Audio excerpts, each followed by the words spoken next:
Hello, नमस्कार, जय हिंद। आज का वीडियो में हम लोग देखेंगे very very important segment regarding the India, Bharat के बारे में।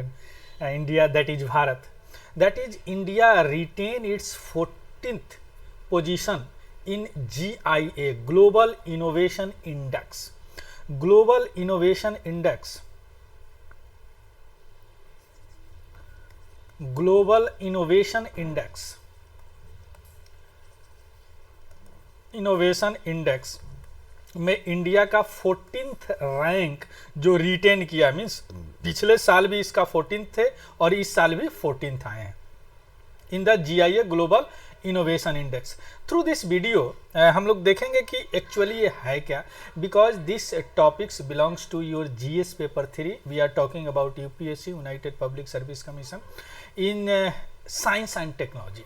That is India retain its 14th positions in the global innovation index. India अपना 14th पोजीशन जो रैंक था वह ग्लोबल इनोवेशन इंडेक्स 2020 में बरकरार रखा है। सो इन दिस वीडियो हम लोग देखेंगे कि क्या होता है GII और इसका इंडिकेटर क्या है, कैसे इंडिकेट करता है, और थोड़ा सा हम देखेंगे comparing to the other country में क्या क्या है इसका रैंकिंग। क्लियर? तो first we will see the news, why this news right now we are discussing in this video. क्यों इस वीडियो में हम डिस्कस कर रहे हैं? सी, so this is the news that published in the today in the business standard, that is the global innovation index, global innovation index. So global innovator India retained 14th positions, means 40वां स्थान retain कर गया, that is a score of 38. So normally questions ask that which of the India retains in which of the following position in the global innovation index. Very very important. And related to this innovation means क्या? What do you mean by here innovation? Means thus develop the scientific temper and to find out the new things that is welfare of the human beings. जो innovation means किसी चीज को innovate करना, किसी चीज को innovate करना, that is called the innovation. तो why India retains in the 40th position in the global innovation index? Because of the, according to the report, because we have the vibrant startup ecosystem. बहुत जगह आपने सुना होगा कि और honourable prime minister said that we are in the third startup ecosystem in India. So startup धीरे धीरे बढ़ रहे हैं, और startup not only in the one segment, that so many segment as like आपने देखा होगा जून 2020 में हमारे स्पेस सेक्टर को भी खुला छोड़ दिया गया for the private entity. So that's why so many private entity that come forward for the developing of the space related technology as like Skyroot, as like Agnikul. इन्होंने रॉकेट बना रहे हैं, ये लोग सैटेलाइट बना रहे हैं, ये लोग लॉन्च व्हीकल बना रहे हैं। तो क्या होगा, एक स्टार्टअप का इकोसिस्टम तैयार किया गया। तो जब तक आप सरकार का मोनोपोली था, अब बहुत सारे कंपनी फॉरवर्ड आगे बढ़ के तैयार कर रहे हैं। तो क्या होगा, इससे इनोवेशन बढ़ रहे हैं। एज लाइक देखिए USA में क्या है, टेस्ला, एलन मस्क USA के नासा के साथ बहुत सारे एग्रीमेंट किए, उनके एस्ट्रोनॉट को वो तो इंटरनेशनल स्पेस स्टेशन में पहुंचा रहे हैं। तो क्या हो गया, उनसे जो GDP में स्पेस टेक्नोलॉजी का जो रेशियो है बढ़ रहा है। अभी हम लोग कहाँ है, 2 से 3% के बीच में घूम रहे हैं। सो that's Y India started the in the space sector. That is the one example. So many sectors that included that India opened the door for the private sector that come forward and developed the space related technology and other segment related technology. So that's why innovation index increase. Knowledge capital, normally western country को knowledge capital बोला जाता है, कि means that is the, if you have knowledge the means the government promoted you. एक बहुत बड़ा कहावत है कि Elon Musk if he is in the India then that is not a tycoons. Why? Because India is not knowledge economy, not supported knowledge, but right now India is also moving to the digital economy. Industry 4.0 automation की तरफ जा रहा है। बहुत सारे strategy हमारे नीति आयोग ने भी निकाले हैं। आर्टिफिशियल इंटेलिजेंस स्ट्रेटजी, आपको what is face recognition, blockchain technology. So एक नॉलेज कैपिटल की तरह हम लोग भी बढ़ रहे हैं। And also work done by public and private research organisation, अभी हम बात कर चुके हैं स्टार्टअप में। Clear? So that is the about report why this India retain the 14th position in the global innovation index, that is the annual index, हर साल publish किया जाता है। Clear? So this is the clear. Next is who that is the developed this index, तो याद रखिएगा, बहुत बार पूछते हैं, World Intellectual Property Organization WIPO. WIPO is responsible for releasing every year this index. WIPO हर साल यह इंडेक्स पब्लिश करता है और इंडिया इस साल भी पिछले साल के पोजीशन को बरकरार रखा है। क्लियर? और यह आज पब्लिश हुआ है, today is the 28 September 2023। Clear? Total 132 countries है, इसमें से हम लोग 14th रैंक है। So that is the very good news, that is the very good news as far as concern with the innovation. Clear?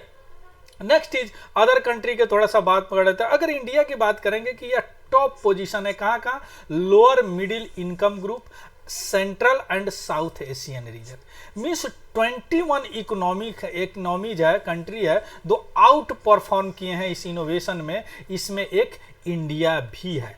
और 3 country को specify किया गया है through the WIPO this release, India, Republic of Moldova, Vietnam are each innovation over performed for 13 years in a row, means पिछले 13 साल से India, Republic of Moldova, Vietnam या over perform है as far as concern with the innovation. If you talk about the other countries that is perform very good rank, that is the Switzerland, that is the first rank, then Sweden second rank, then United State third rank, then United Kingdom 4th rank, Singapore 5th rank are the world top innovative economies in the countries. अगर एक China को आप छोड़ दे तो कोई ऐसा country नहीं है जो लोअर मिडिल इनकम इकोनॉमी में 30 के अंदर आया हो। क्लियर? अगर चाइना को छोड़ दे। So right now we are a very good position in the innovation. So in the mains examination you can write this is the innovation, that is the achievement of the India as far as concern with the innovation. Clear? So indicator की बात करते हैं, याद रखिएगा GII में global innovation index में 18 indicator होते हैं जो ग्लोबल इनोवेशन ट्रेंड को 132 country, earlier I told you that is the economy को guiding policy maker, business leader and stimulating human ingenuity. यह रैंकिंग क्या बताता है, जो जैसे कंट्री में हमारे को इन्वेस्ट करने आएंगे तो उनको क्या लगेगा कि इनोवेशन है, यहाँ से लोगों में साइंटिफिक टेम्पर डेवलप्ड है, लोग अंधविश्वास में नहीं है, नए नए इनोवेशन हो रहा है, नए नए पेटेंट हो रहे हैं, नए नए ग्लोबल इनोवेशन इंडेक्स में what is called the intellectual property right को लोग समझ रहे हैं। सो that is the benefit of this GIA जो 80 इंडिकेटर्स पे कायम करते हैं। और this year the report of finding in the बहुत सारे चैलेंजेस है, क्योंकि दिस रिपोर्ट में स्लो इकोनॉमिक रिकवरी होगा था कोविड-19 पैंडेमिक के चलते। इसके अलावा बैंकिंग जो रेगुलेटर है वो हाई इंटरेस्ट रेट दे रहा है, तो वाई बिकॉज ऑफ द मंदी। और जियो पॉलिटिकल कन्फ्लिक्ट बहुत सारे हुए, जैसे यूक्रेन अभी रसिया का चल रहा है। सो इन सब चीज़ों पे भी इनोवेशन पे असर पड़ता है। इन सारी चीज़ों में, इन सारी हिंड्रेंस में, इस सारी लूप होल में, इस सारी लैकुना में हमारा इंडिया ने बहुत अच्छा परफॉर्म किया है। So the India if you talk about the 18 indicator में किस किस इंडिकेटर में इंडिया ने बहुत अच्छा रैंक लाया है। So see here, information and communication technology ICT service में 5th प्लेस है। वाओ, तभी तो हम लोग 5G का टेस्ट बेड कर लिए, 6G का कमिटी अभी गठित कर दिया गया है हमारे ऑनरेबल प्राइम मिनिस्टर ने, और फिर 5G का इनोवेशन हो गया, बहुत सारी स्ट्रेटजी चल रही है, नीति आयोग बहुत सारे चीज़ों पे काम कर रहे हैं। Atal innovation mission, because of the Atal innovation mission ये रैंकिंग इतना अच्छा रिटेन कर पाए हैं, तो 5th रैंक है। वेंचर कैपिटल में हम लोग 6th रैंक है। Venture capital means that is the एक capital that is provide in the venture में यह कैपिटल दिया जाता है, कई बार इसमें फॉरेन कंट्री का भी होता है। Graduate in science engineering 11th place है। Global corporate research development R&D investor 13 पहले से 13वां स्थान है। So that is the very good indicator of our countries.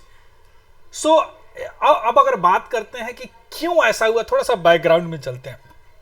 So the NITI Aayog that is the national institutions for transforming NITI Aayog India, that is because of the rising trajectory over past से बहुत सारे काम इन्होंने किया है, तभी तो 2015 में ये हमारा रैंकिंग था कितना 81, जो कि 2023 में रैंकिंग होगा 40 because of the NITI Aayog. और नीति आयोग का एक जो सबसे बड़ा जो अटल इनोवेशन मिशन है, because of the Atal innovation mission, ये क्या किए हैं, यह एक बहुत मेजर रोल प्ले किए हैं इनोवेशन इकोसिस्टम को डेवलप करने में। किसी भी चीज़ को डेवलप करने के लिए एक इकोसिस्टम की जरूरत होती है, जो भी छोटे छोटे वो एक माहौल बनाना पड़ता है। सो माहौल किसने बनाया, Atal innovation mission. So that is also उन्होंने क्या किया, ऑप्टिमाइजेशन किया, पॉलिसी लेड इनोवेशन, कोई इनोवेशन इसमें पॉलिसी दिया। जैसे बात करते हैं इलेक्ट्रिक व्हीकल का, electric vehicle is also innovation as far as concern with the environmental degradation. तो उनमें क्या किया, बहुत सारे स्कीम देता है, फेम 1, फेम 2, फेम 3, बहुत सारे सब्सिडी दिए गए। सो लोगों को इनकरेज कराया गया कि हाँ आप इसको लीजिए, आपको इतना सब्सिडी दिया जाएगा। तभी तो इलेक्ट्रिक व्हीकल अभी चल रहा है, बस वगैरह, हाइड्रोजन व्हीकल की बात किया जा रहा है। So that is come under the policy led innovation. Biotechnology में बहुत सारे इनोवेशन हो रहे हैं, कोविड-19 a part of the biotechnology. Nano technology में बहुत सारे काम हो रहे हैं, नैनोमीटर, नैनो टेक्नोलॉजी, नैनोमीटर यानी 1 मीटर का 1 बिलियंथ भाग को 1 नैनोमीटर बोलते हैं। क्लियर, जैसे हमारा हेयर है ना 60 to 70 नैनोमीटर में होता है। स्पेस टेक्नोलॉजी के हम लोग बात कर लिए हैं, जैसे अभी चंद्रयान 3 हम लोग लैंड करा दिए, रोवर एंड लैंडर, है ना। अल्टरनेटिव एनर्जी सोर्स, जैसे अभी हाइड्रोजन की बात हम लोग कर रहे हैं, उसमें इलेक्ट्रोलाइजर लाने की बात कर रहे हैं, उसमें हाइड्रोजन बैटरी को रिचार्ज करने, हाइड्रोजन फ्यूलिंग की बात कर रहे हैं, इंफ्रास्ट्रक्चर डेवलप कर रहे हैं। All are come under the policy led innovation. If you talk about the these are all these the background that support to retain this position in this year as far as concerned with the global innovation index. So the world का 5 biggest science and technology east Asia में है, जिसमें से India में 4 है। देखिए Bengaluru, Delhi, Chennai and Mumbai cluster. Clear. So publication में बात करते हैं तो अभी हम लोग 4th रैंकिंग पे हैं, ओवरटेकिंग यूनाइटेड नेशन जो 5th में है and close behind the Germany 3rd में। Publication means that is scientific journal publication की बात किया गया है। ठीक। So if you like this video please, if this is that, अगर आपको लगता है कि यह बेनिफिशियल है, आपको अच्छा लगा, आपको एग्जामिनेशन में काम, so please subscribe and like this video. So thank you and have a good day. Thank you very